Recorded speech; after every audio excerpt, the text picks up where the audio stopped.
नंदाळे बुद्रुक गाव परिसरात वृक्षारोपणासाठी जागा उपलब्ध करून द्या, ग्रामस्थांतर्फे धुळे जिल्हाधिकाऱ्यांना देण्यात आले निवेदन।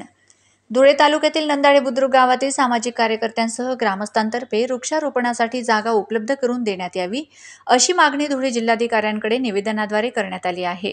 निवेदनात म्हटले आहे की नंदाळे बुद्रुक गाव परिसरातील फॉरेस्ट भागात गट नंबर 230 मधील 2 हेक्टर जमीन ग्रामस्थांना झाडे लावण्यासाठी उपलब्ध करून देण्यात यावी, अशी मागणी धुळे जिल्हाधिकाऱ्यांकडे निवेदनाद्वारे करण्यात आली आहे। या जमिनीवर आंबा, सीताफळ, रामफळ अशा विविध प्रकारची झाडे लावून जंगल वाचवण्यासाठी संगोपन करू, असे ग्रामस्थांतर्फे यावेळी सांगण्यात आले।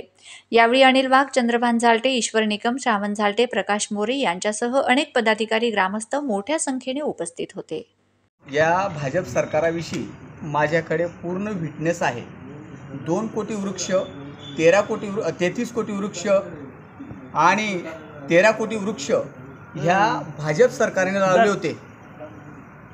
ह्या भाजप सरकारच्या कालावधीत लावण्यात आले होते, परंतु हे जे 48 कोटी वृक्ष आहेत ते फक्त कागदावरच दाखवण्यात आलेले आहेत आणि जो उष्णतेचा पारा चढलेला आहे महाराष्ट्रामुळे, झाडं न लावल्यामुळे आहे। म्हणून माझा रोष आहे, या भाजप सरकारने फक्त कागदावरच झाडं लावले, वस्तुस्थिती जमिनीवर झाडे लावलेले नाही। म्हणून हा महाराष्ट्रामध्ये 45 डिग्री सेल्सिअसचा तापमान महाराष्ट्रातील जनतेला भोगावा लागतोय। म्हणून माझा रोष आहे भाजप सरकारावर की हा जो तापमान वाढत आहे तर ह्या भाजप सरकारमुळेच वाढत आहे, असे माझे म्हणणे आहे।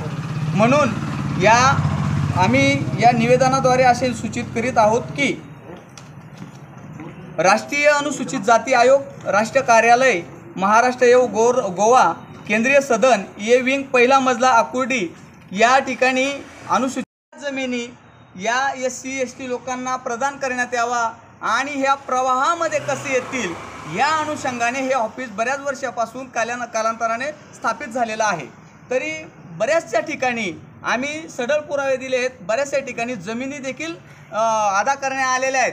आमचं म्हणणं असं आहे, जी जमीन फॉरेस्टाची आहे, शासनाची आहे, ती शासनाच्याच नावाने राहील, फक्त आम्हाला झाडे लावण्यासाठी द्यावी। झाडे हे शासनाने आम्हाला उच्च प्रतीची ती द्यावी आणि त्यांचं लालन पालन पोषण हे वृक्ष होईल, रोपट्याचं वृक्ष होईल तोपर्यंत आम्ही करणार आहोत आणि त्याच्यापासून जे फळ येणार आहे त्याच्यावर आम्ही उदरनिर्वाह करणार आहोत। ही आमची भूमिका आहे आणि हीच भूमिका आम्ही या ठिकाणी मांडत आहोत।